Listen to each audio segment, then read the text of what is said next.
Welcome everybody to another Homestead from scratch, and we got John wrapped up with a Super Bowl party tonight. So it's me and Logan, and we're gonna talk a little bit about viewing your homestead as a business tonight. And so yeah, Logan, how's it going, man? Going pretty good. Getting ready to get cold again, I guess. Since we had summer light weather yesterday, what it got up to 77, was it? I was working. Yeah, I was out there sweating my nuts off yesterday out there working. Working on the cabin out there, and like as soon as we stayed out there pretty late, probably around till 10 or something like that, and then on the drive back I got caught in like a serious downpour, and was on the interstate, and my wipers weren't working so great, I found out. Dang. And so I had to slow down to like 40 miles an hour on the interstate because it was coming down so hard. My visibility was trash. So I made it home though.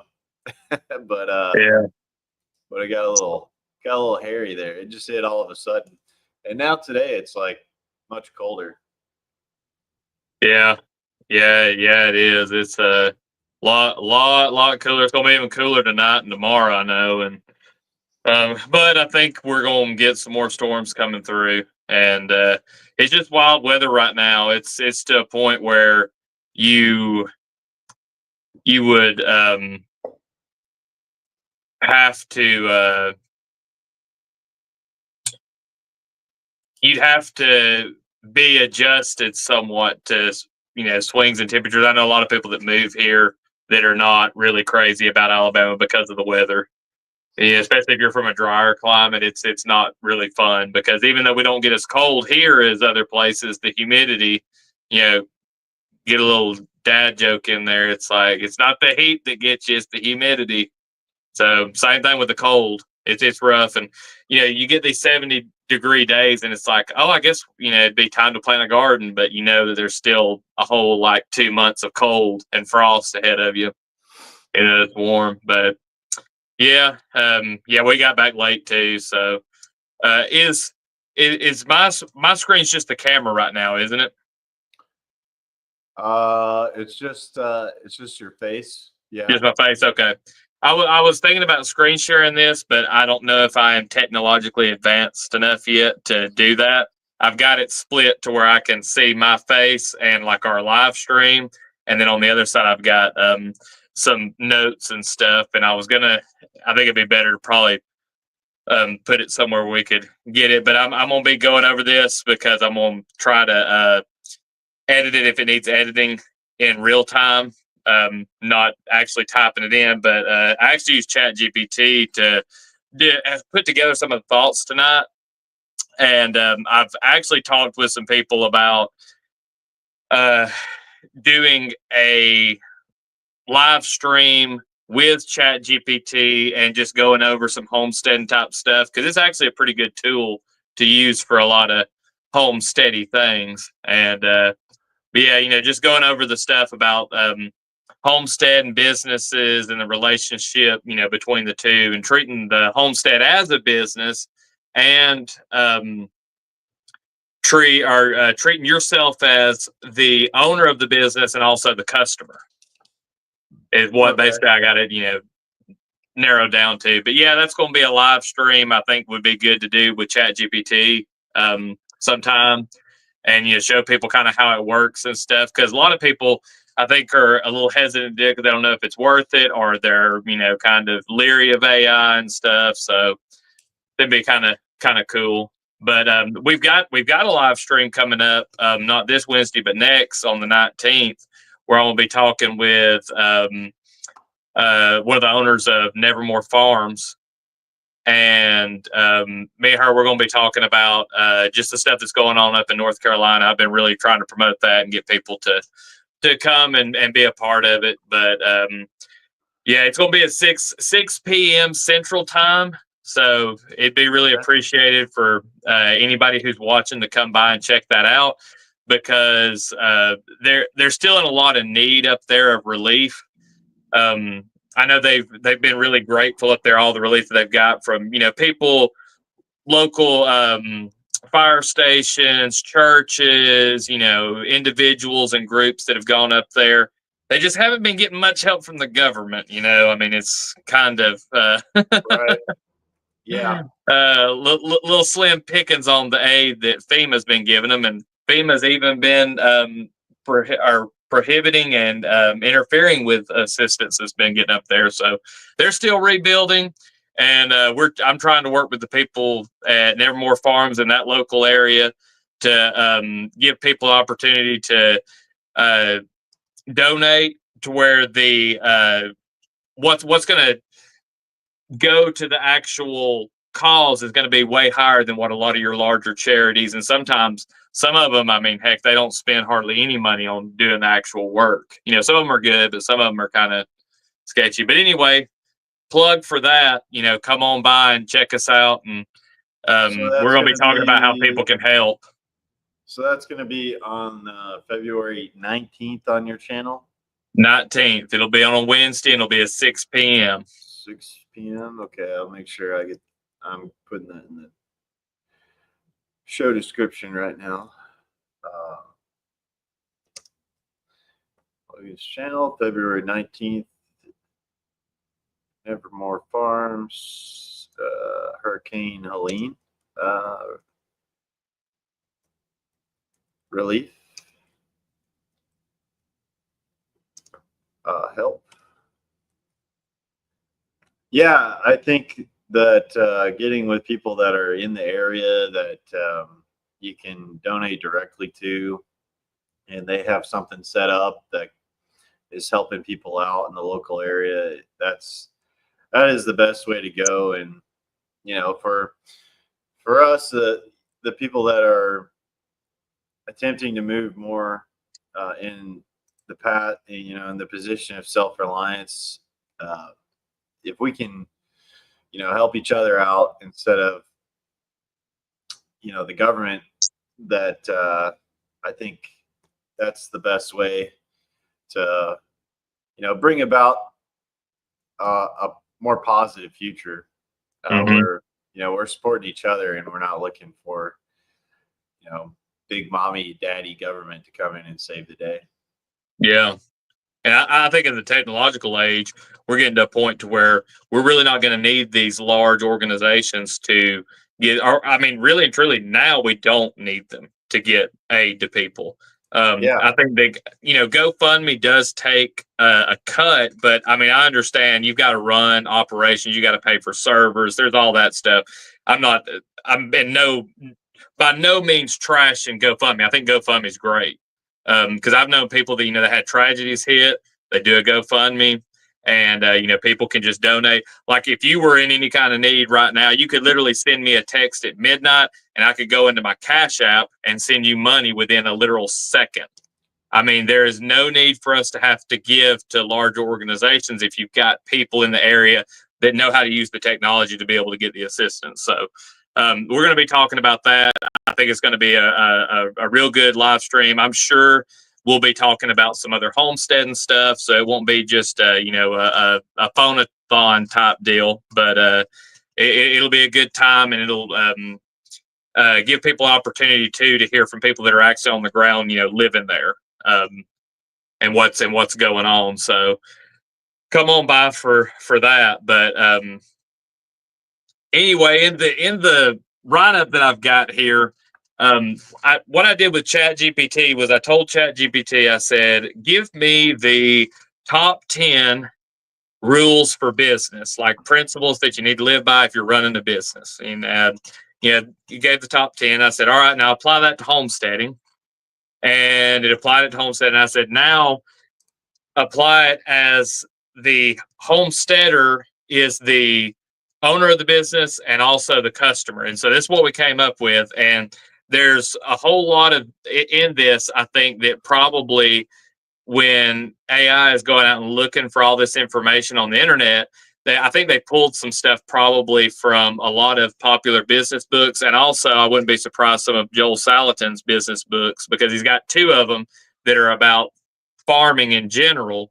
Your successful your successful farm business, and let's see, no wait, that's the sequel. Is your so you can farm, and then your successful farm business. Those are the two. Was one of his, yeah. You Can Farm is the first one. Your Successful Farm Business is the sequel. It's kind of like the college level compared to the high school level. And so the principle number one is solve a real problem and meet your own needs first. It says before selling anything, focus on self-sufficiency. Are you growing enough food for your family? Are your systems efficient? Design your homestead to reduce dependency on external inputs, store-bought feed, water, energy. So you truly benefit from your labor. And then each one of these has got a question that says, ask what problems can I solve for myself first before selling to others? Yeah, I think that is pretty critical, because you kind of have to be good yourself, right? You have to be in a decent position yourself.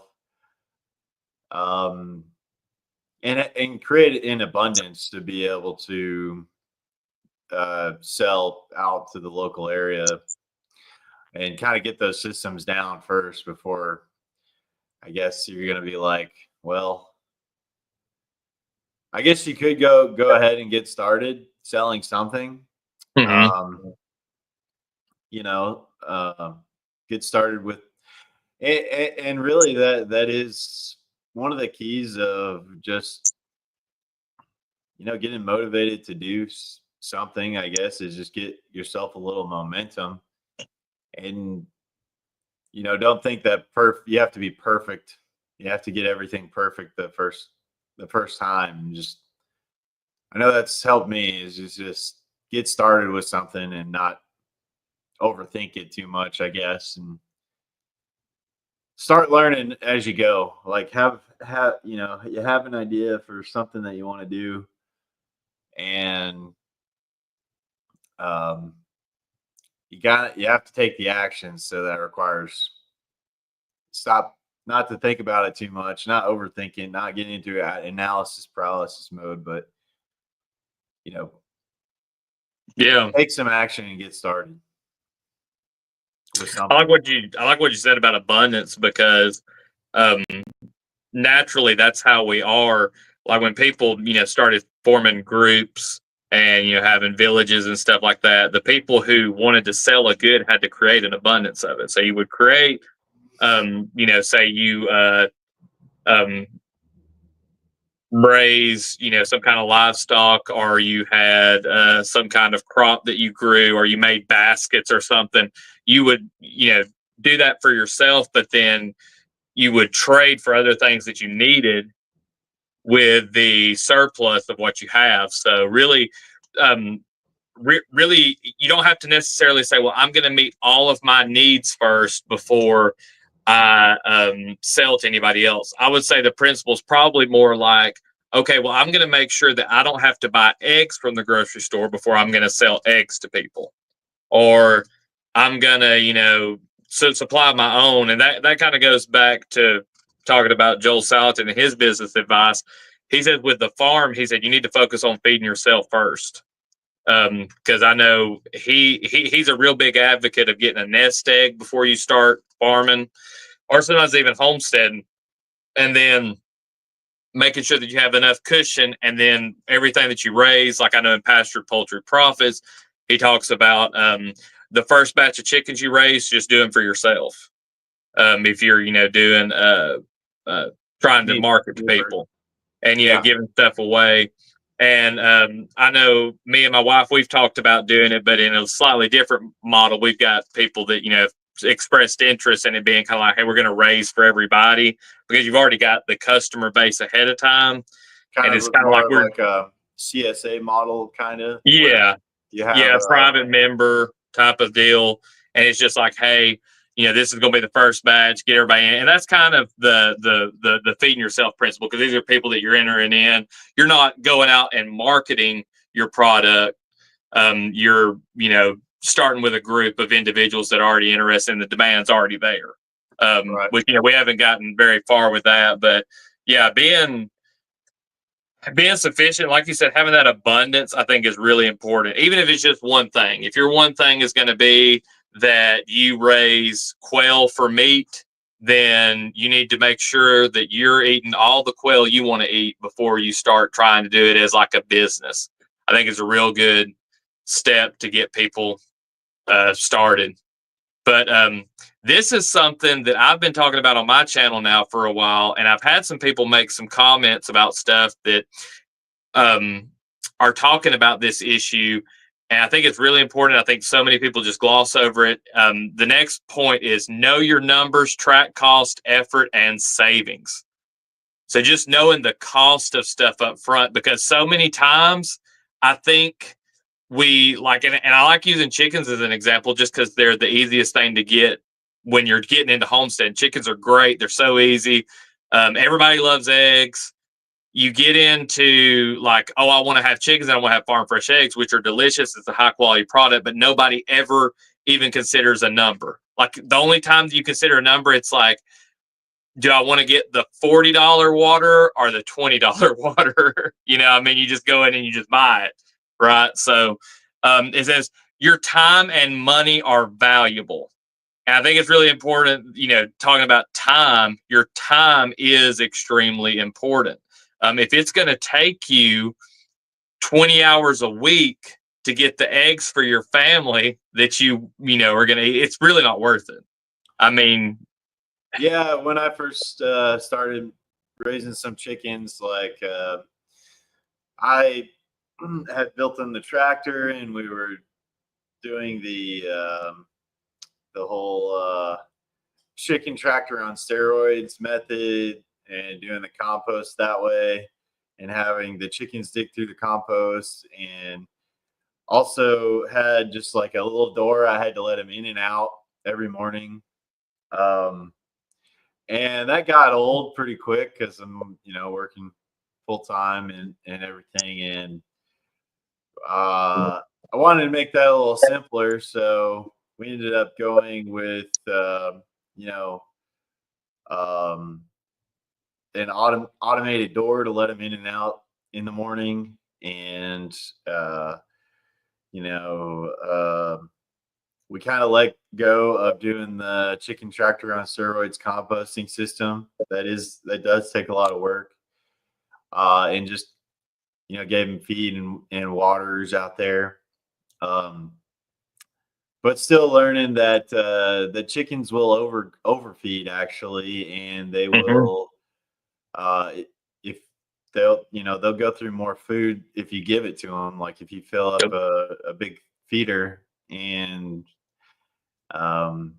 they'll just gorge themselves and actually overeat. So you kind of want to ration your food for the chickens if you want to save some money on your feed cost. Was a lesson that I learned raising chickens. I recently made a video on talking about how we ration the feed and how much better it is when you ration. And you can do stuff like even soak and feed that'll give you some savings, because it breaks down the feed enough to where the chickens are able to more easily digest it and get a lot of their nutrients from it. And you can feed a little bit less, not a whole lot, but some. And the ration feeding and a lot of the stuff to save, your time. It's super important to remember that your time is valuable. But there's always things you can do to make things more efficient, like the automatic door. A lot of people would look at those things and say like they're kind of costly or whatever. But if you're in the right system, it's like, hey, what's it worth to not have to go out there and do the opening and closing at those times? Like how awesome is it just to have to gather eggs, like, and throw out feed or whatever. But the bullet point. Go ahead. Yeah, it depends on how you have that system set up too. So if you have like an area that your chickens are kept in and that you can close them in, I guess, and they just are like in one area on deep bedding or something like that. You don't have to worry about any of that. Hmm. Um, but yeah, I mean, depends on your situation. We tried the tractor system out, and we're moving them around, and we may go to a deep bedding system now and kind of keep them Hmm. in an area and on electric netting, but tied to like the grid to power the electric net instead of a little portable solar one. Because we found that the portable solar one kind of gets weak over time, and Yeah. it doesn't hit as hard. Um, so yeah, you have to do everything you can to protect them from local predators, and that's a big consideration for when you're raising those chickens.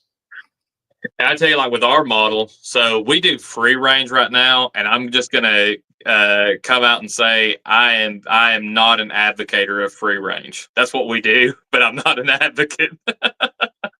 Free range has a lot of downsides to it. But we have right now with our ducks and chickens, we've got close to about 50 birds right now. We have been cutting down a good bit. I slaughtered some. We ended up selling some ducks and selling some roosters and stuff, but we're still up there. And for us, they all hang around, and it's not the worst situation, but still, I think that shifting them either whether it's a deep bedding and you're doing kind of like a wagon wheel type deal where you're doing like a paddock shift or you're doing a portable shelter or you're doing like a chicken tractor. I think those options are better than free range or like just like a coop and run with no deep bedding. Like I think those are all better, but the free range kind of ranks kind of low for me. But it is super easy as far as like we don't have any fencing. We don't have. I mean, we have no now. My daughter enjoys looking for the eggs, so she's a free labor. So it's like an Easter egg hunt for her every day. For us, it's aggravating to go around and look at all these different places where they lay eggs. But for her, you turn her loose, and then she comes back with a dozen eggs. And but we have a livestock guardian dog, and it's Yeah, I actually the think one she's that's on. pretty She's on the channel. She's from Nevermore Farms, and she is worth her weight in gold. Now she's big. It costs to feed her, but at the same time, it's like when you do a cost analysis on it, it's extremely cheap. I know I set up our game camera one night just around where the birds were, and she was literally like every 6 minutes patrolling and barking. And so I mean, nothing comes around. We have zero issue with any kind of predators. Now, they really need to be either fenced or have a shock collar of some sort because Pyrenees are like, hey, anything within a 10-mile radius of my house is mine type of, instinct. So they can be a little rough on keeping them contained. Yeah, they kind of need some property. Some friends of mine, they use the Pyrenees as the guardian dogs for their sheep, and once they imprint to those sheep, they do exactly what you're saying. They will stick with that herd, and they will follow them wherever they are in their little territorial range, basically, and protect them. And yeah, when you consider your livestock and the investment you have in growing that livestock, you've got a lot of time and feed cost and all that into those livestock, and to lose them can be pretty devastating. I mean, it can hurt pretty bad losing them to predators. So yeah, it's worth the investment for a guardian dog if you have the space for it, Mhm. and you got the ability to get one. I'd say it's worth the investment for sure. Well, that's like the electric fencing. A lot of people would look at it and say that it's kind of pricey, but it's like, okay, those fences. I know we were talking about the solar chargers kind of going out on them, but the amount of money that you're going to save in losses from predators, especially if you have high predator pressure, it adds up to paying for itself really fast. Yeah. Just because once you got it, you got it. You hook it up to the grid, or if you keep your solar chargers rotated out. I guess you buy one ever so often to make sure that it's getting enough of a charge. But I don't know how powerful they are. I guess you'd have to change the batteries out maybe from time to time. Yeah. Maybe you got a couple years on the batteries, maybe. Yeah. You need to put some new batteries in there. So I don't know. I don't know if we had it totally set up right, but it just didn't have the power to keep the fence hot enough to keep the predators away.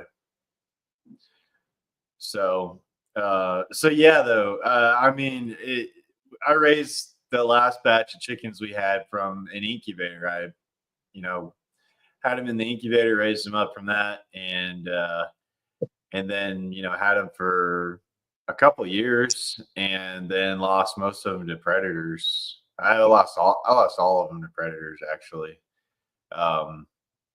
So yeah, it's tough to lose all those chickens that were good egg layers and stuff. Oh yeah. So yeah, that's something to think about it when you're doing cost analysis. It's like how much can you afford to lose? And I mean it's all about planning. I do like what you say about not procrastinating though and trying to do everything perfect. Totally agree with that. But then too, I think there's a really good happy medium of proper planning and then just getting stuff done. Because I mean there's time. One thing, you're going to make mistakes no matter what. No matter how experienced you are. Even the people who's been doing stuff like this for 30 years will tell you that they make mistakes. Yeah. And they know that. There's probably some people maybe that's been doing it for, say, 15 years or so, and they think they don't make mistakes, and they're wrong because they've just got confident enough because they do it so well that they don't realize that there's still the possibility of things going wrong, of them misjudging something. So yeah, get on it, but then think about it too. Don't go out and get a bunch of chicks and then end up losing them all because you didn't want to spend an extra $40 or whatever it is. But some of the points on basically like a cost analysis, knowing the numbers and everything. One of them is cost versus savings. Does growing your own food save more than buying it? Now, I'll give this one with a caveat. A lot of people will look at, all right, how much does it, cut? Like, I'm going to see if it's worth growing my own eggs. And I have actually done the math just for this area anyway.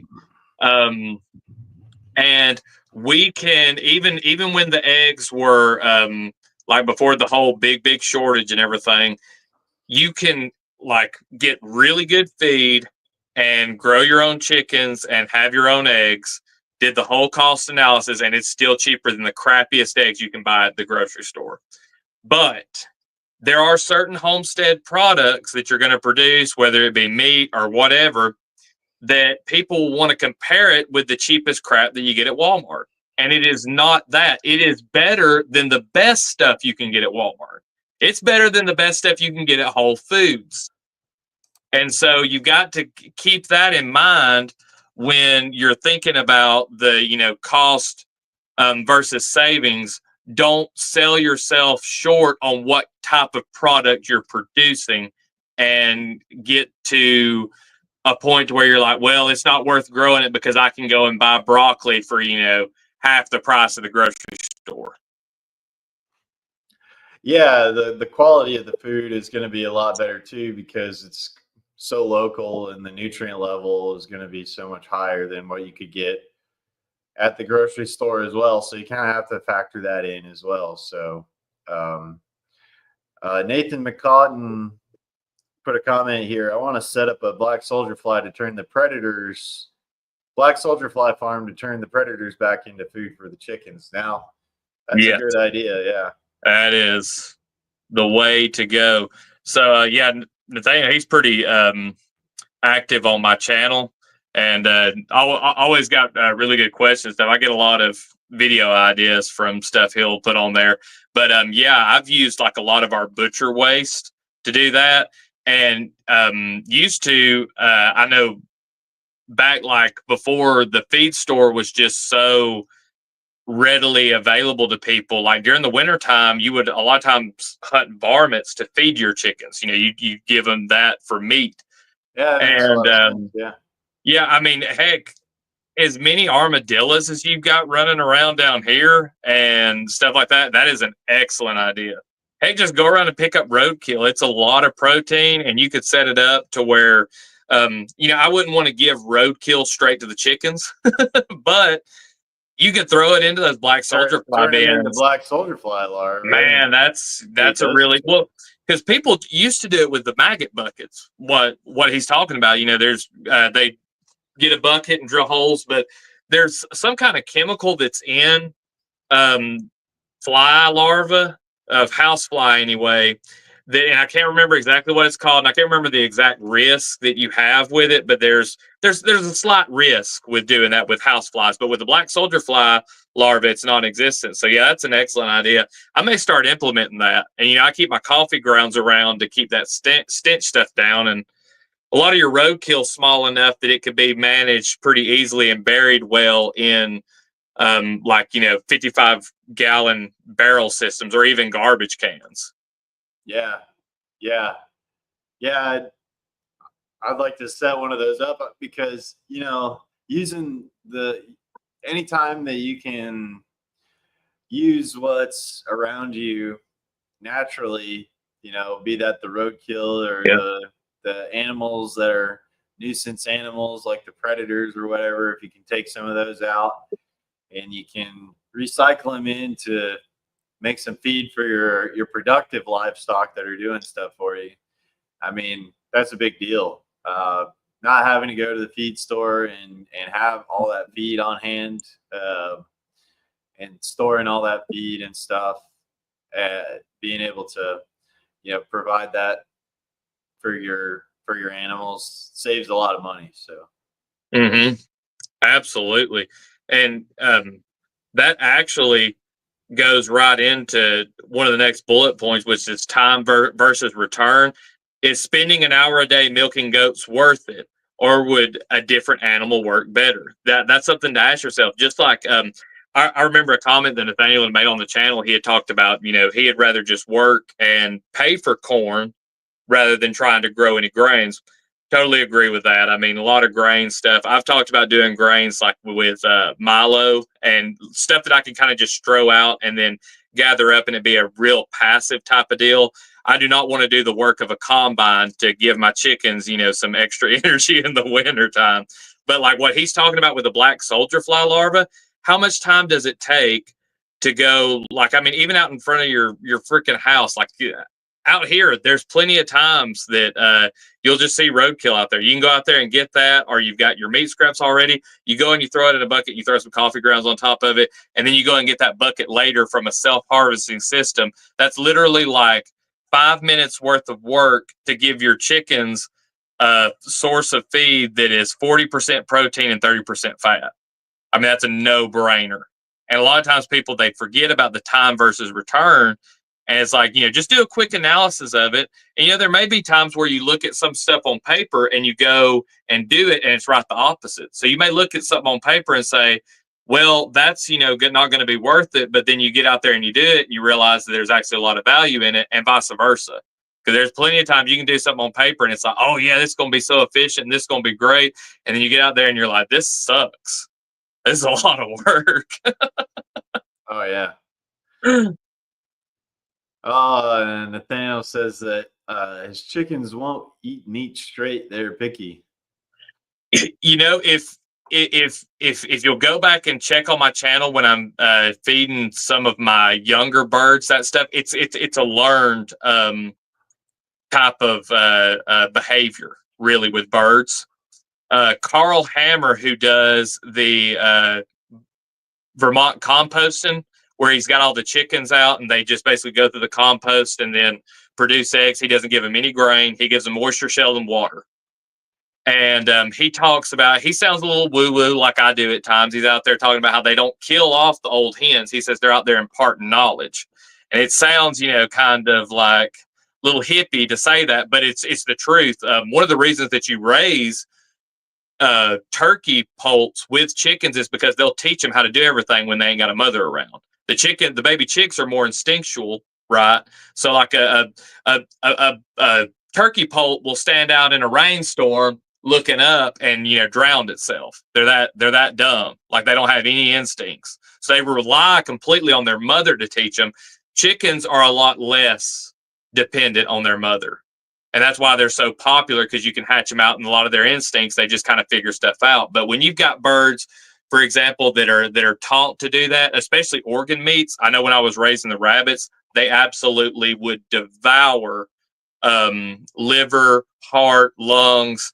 And another thing you can do is also, if you're rationing your feed, like we were talking about, you can give them, say, like the liver in the morning when they're real hungry. Now, if you're really growing out like for meat birds and stuff, you should really try to have them where they've got a constant, feed supply.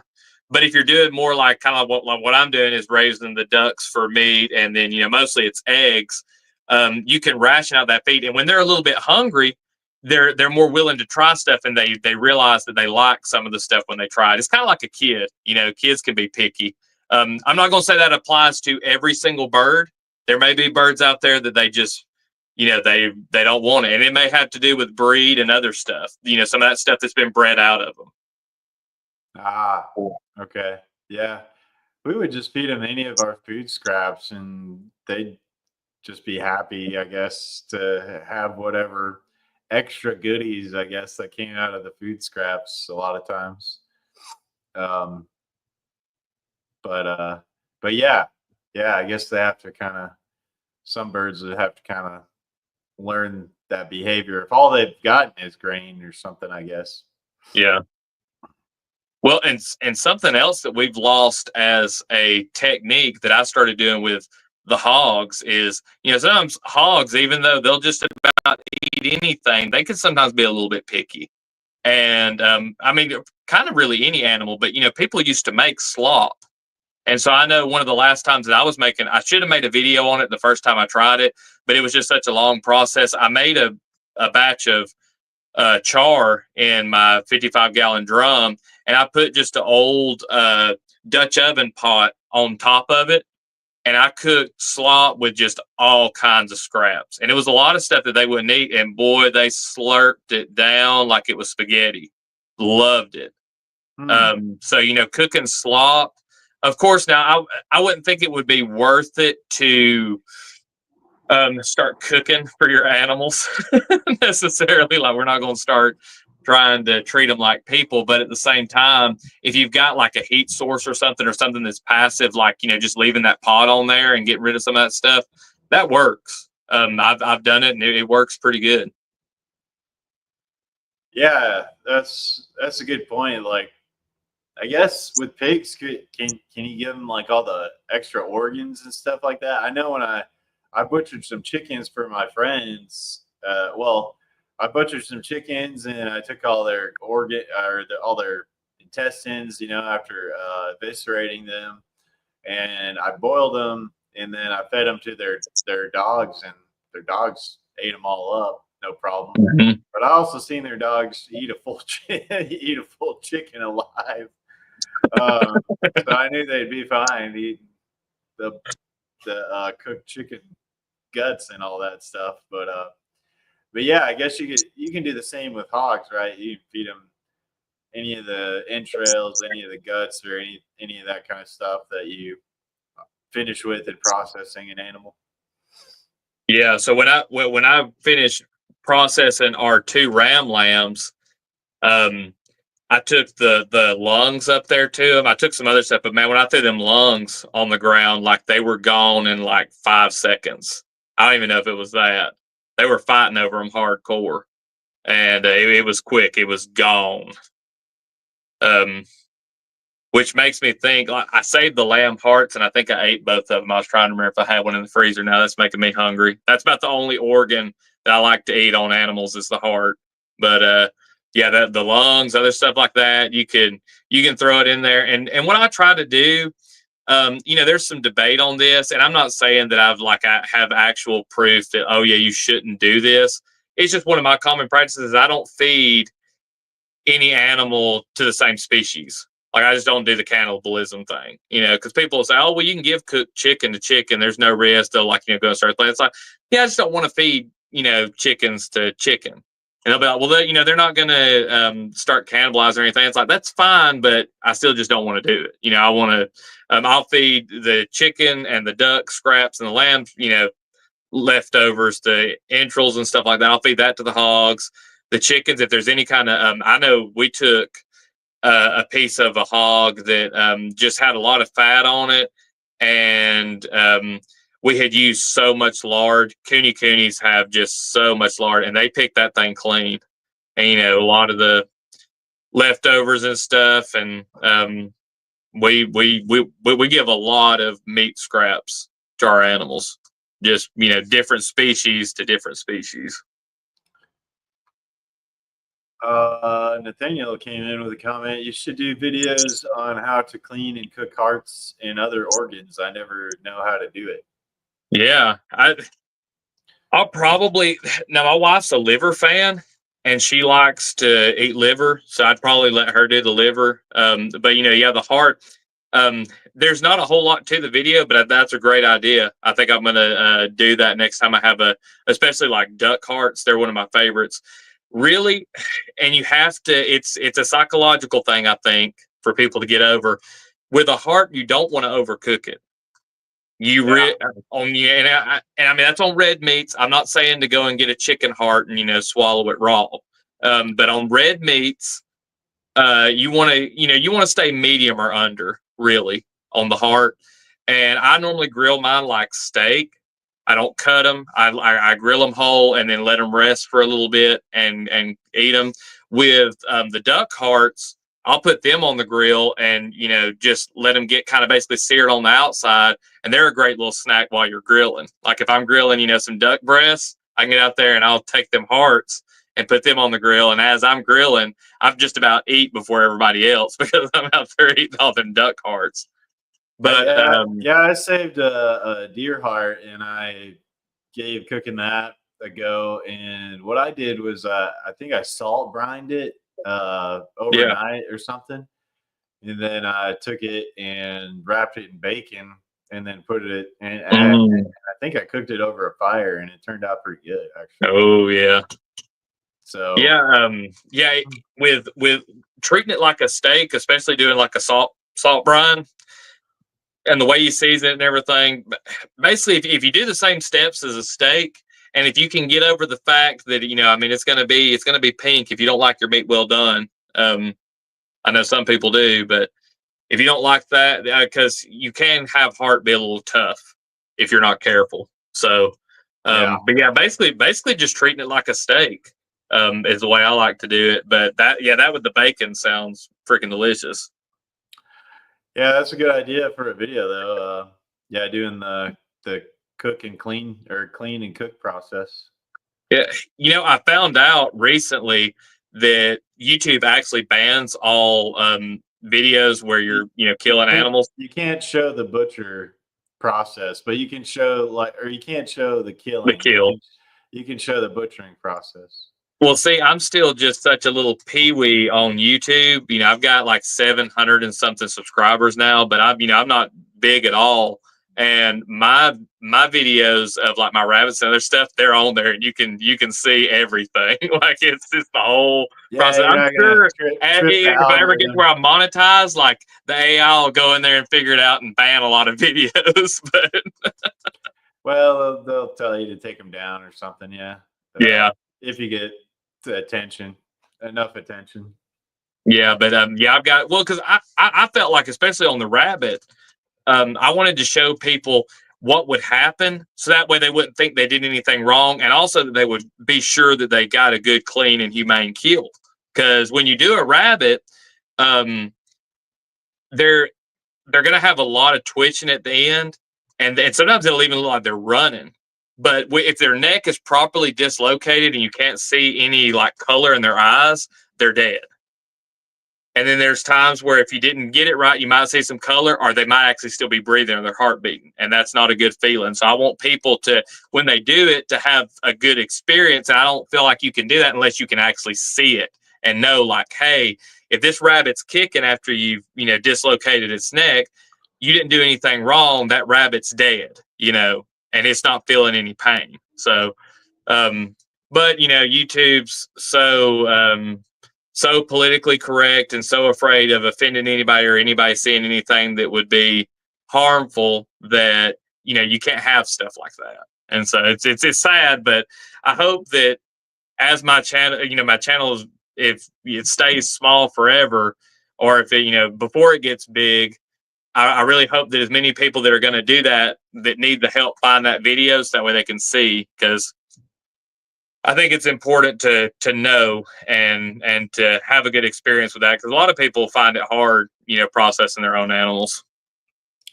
Yeah, man, especially if you've grown up in not being on a farm or anything like that, and you're getting into it for the first time. It can be a struggle to do it, and to know that, but to know that that's where your food's coming from. Somebody's doing that. Somebody's doing that somewhere. Yep. And it's typically like on some machine equipment or something where it's just like a totally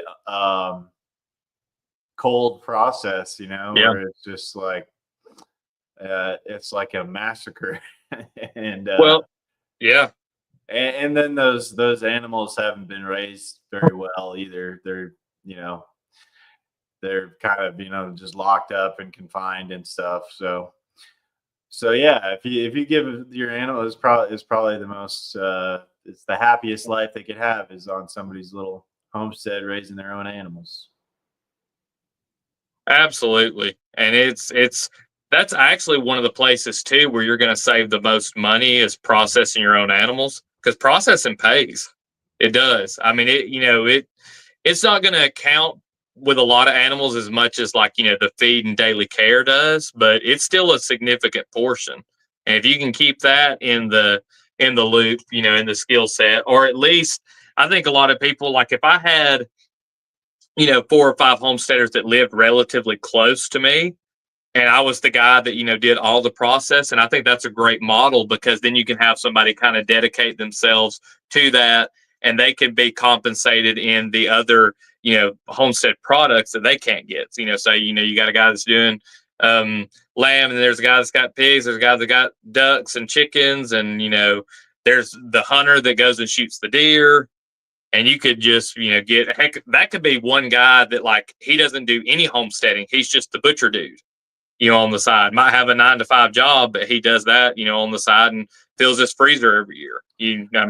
I actually think that's how one of my interview guests, Kyle Peralt, he's up in New Hampshire, and I think that's kind of how he got started. He started at a larger butcher thing and had been doing it for a while, and then wanted to start his own thing, and now he's become the local butcher guy. So yeah, it's totally doable, especially if you have that skill, which is somewhat rare nowadays. Yeah, well, and yeah, and it's just, for one, I think some of it is people being disconnected from mortality and everything, but then at the same time, there's a lot more people that are capable of doing it than you would think. It's just the world we live in now. But then there's also from times when that's what you had to do to live, but the women and children weren't out there doing all that stuff.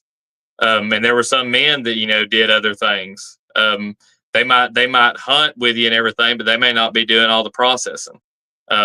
It's just, except for great grandma, I'd be out there wringing the chickens' necks and putting them in the pot. yes, yeah. Hey, now there's my mother-in-law is someone, she can do it. She can do it, no problem.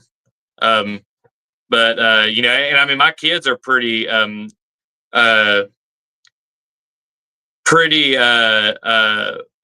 of it, like what happens and everything. Now, there's been every once in a while they've been like, "Do we really have to kill this?" And it's like, "Well, do we want to eat?" And it's like a really good lesson to say, "Hey, this is why we want to do our best to take care of this animal, is because ultimately it's given the ultimate sacrifice It's of, given hey, its life to us. it's given its life to us, not voluntarily, but that's the way things go. So we need to do our best to make sure that it's got a good life and everything." But the next little bullet point on here is cash flow and what expenses can be reduced by making or repurposing materials. And the question asked is, am I spending more than I'm saving? Am I working harder than necessary? And I know That's an easy trap to get into for sure. Man, I have I do handyman business, and so I do a lot of different things. There's some stuff that's kind of just manual home maintenance. There's stuff that I do carpentry and stuff, and it blows my mind because there's some people they want to handle getting a lot of their materials and stuff because they found somewhere where they can get a good deal on materials. Totally understandable, but it blows my mind how somebody will spend $10 in gas and 3 hours of their time to save a few dollars. That trap is so easy to fall into. Oh, And yeah. as a business owner, I can't be a shopper. I can't go around and do that for people. They would end up paying me more to shop for the stuff and save the money. So you're saying go from this place to this place to this yeah, place to check out yeah, prices. and shop for stuff. You can, but it doesn't Well, I have to mean, necessarily be shopping. Yeah, you have a phone. You can ask around by phone, but yeah, I get what you're saying. Yeah. Yeah, well, but Wasting even that then, you're time. spending your time. Yeah, You're using your time. Yep. which when you're dealing with cheaper materials, a lot of times people will drive to see that stuff because you got to put your hands on it, and make sure Yeah. that it's good. But For even big if you're calling, for big purchases, if it's a big purchase, makes it worth it. you want to do your research. You want to figure out Absolutely. what the Absolutely. best If it's deal if is it's going to if be. it's hundreds of dollars or thousands of dollars, if it is the difference between saving 5 and 10, forget it. For the most part. Yeah. Now, I totally like people that do the couponing and like, or say, for example, like out of habit, there's certain things that I know to buy at certain places because it's it's like $1 cheaper, and it's the same quality stuff.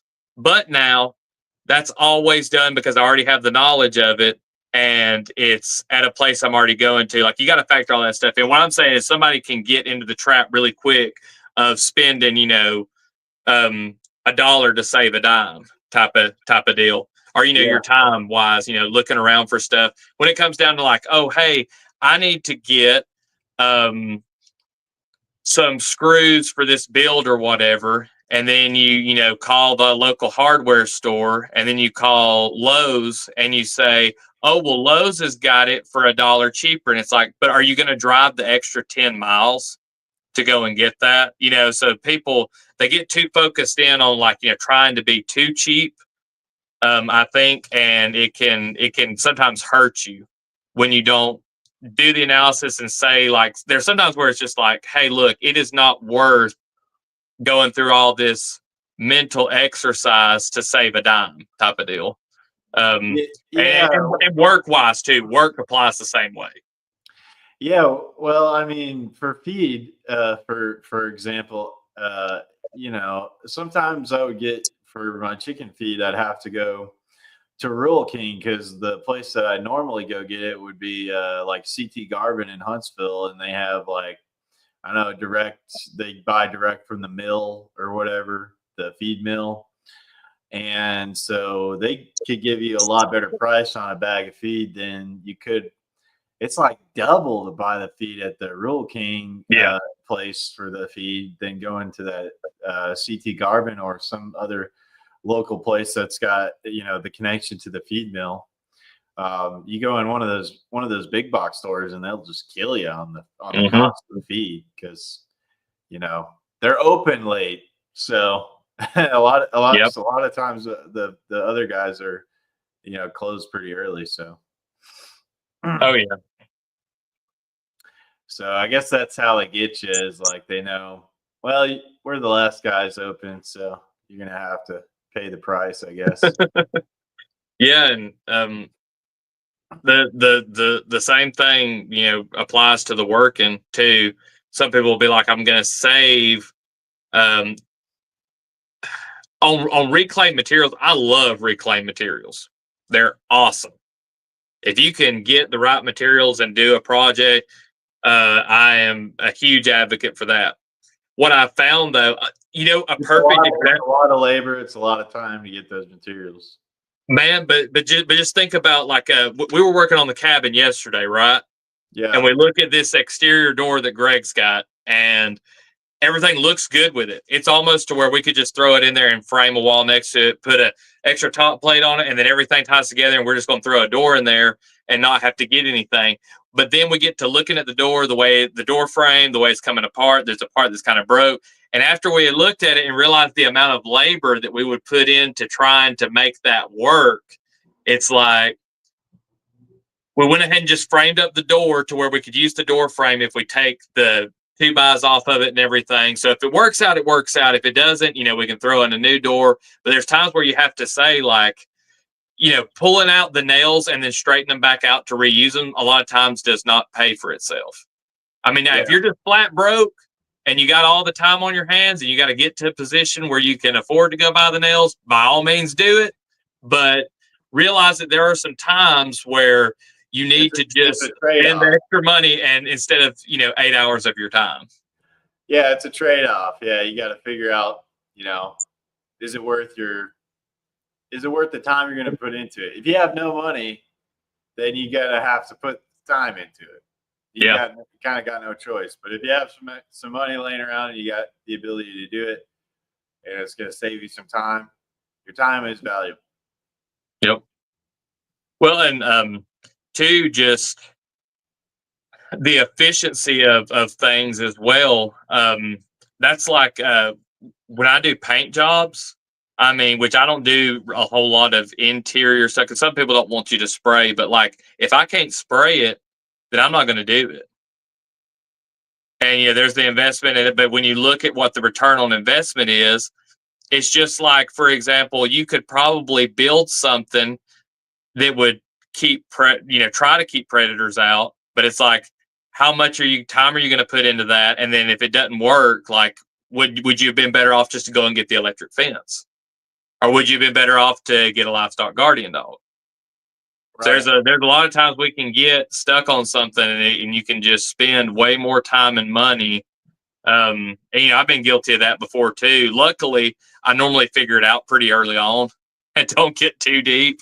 But you get started on something, man, and you can real quick realize, hey, I am spending way more than I'm going to save on something.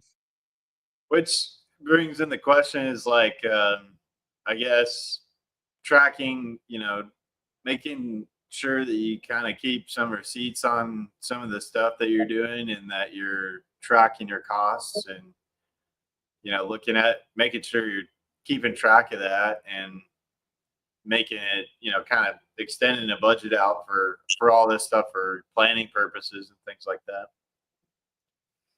Absolutely. I mean, looking over, and this kind of goes back to your point again, Greg, the not getting the paralysis paralysis or, being kind of too hasty, finding that happy medium of,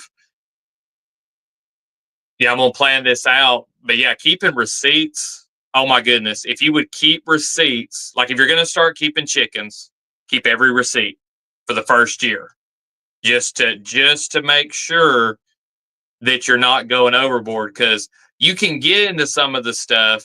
Cause I know like with the video I made for the eggs, I was being pretty minimal on like buying stuff, but still I factored in that like, hey, somebody's probably going to buy a waterer that is, just like your regular water from Tractor Supply that's going to be a little pricey and everything.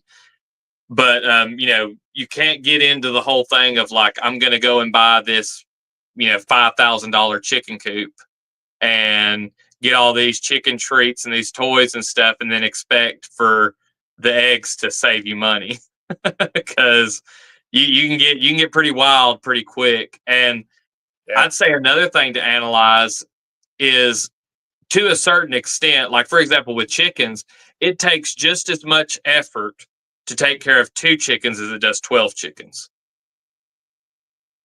Yeah. And like you can sell those eggs and make a little extra money, or heck, give them to your neighbors. The social capital you can build by just giving eggs away. I mean, how, like, if you've got neighbors on both sides of you and you give them both eggs all year long, and then you decide you want to go on vacation, those neighbors are going to be like, oh, yeah, man, I'd love to take care of your chickens. I'll watch them for you.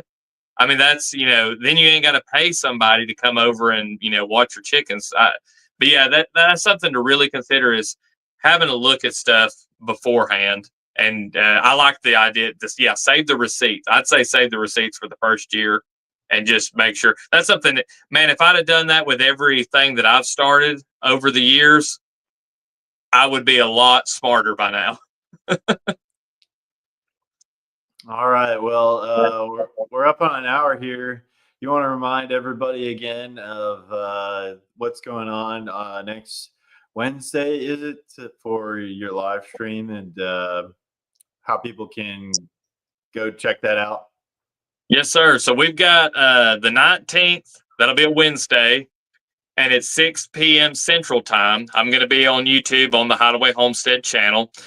We're going to be talking about relief in North Carolina. I'm going to be talking with one of the owners of Nevermore Farms, and we're just going to be talking about things that we can do. We're going to be looking for support. If you want to help out, we're going to be setting up the means by which you can do that, and how we're going to document the efforts, the relief efforts that are going to be going out for that. So come check it out. Thanks, Nathaniel, and anybody else who's been in the live stream. Come check us out again next Sunday and Wednesday. But yeah, you can find me on Hideaway Homestead on YouTube, and then if you want to email me, you can email me at hideawayhomestead@gmail.com. All right, guys, and this is Greg Dowd with the Tinker Tribe, and still need to get several videos out of working on solar and working on the cabin out there. But yeah, stay tuned, guys. We'll be doing this every Sunday night, and we'll see you guys next week. Peace.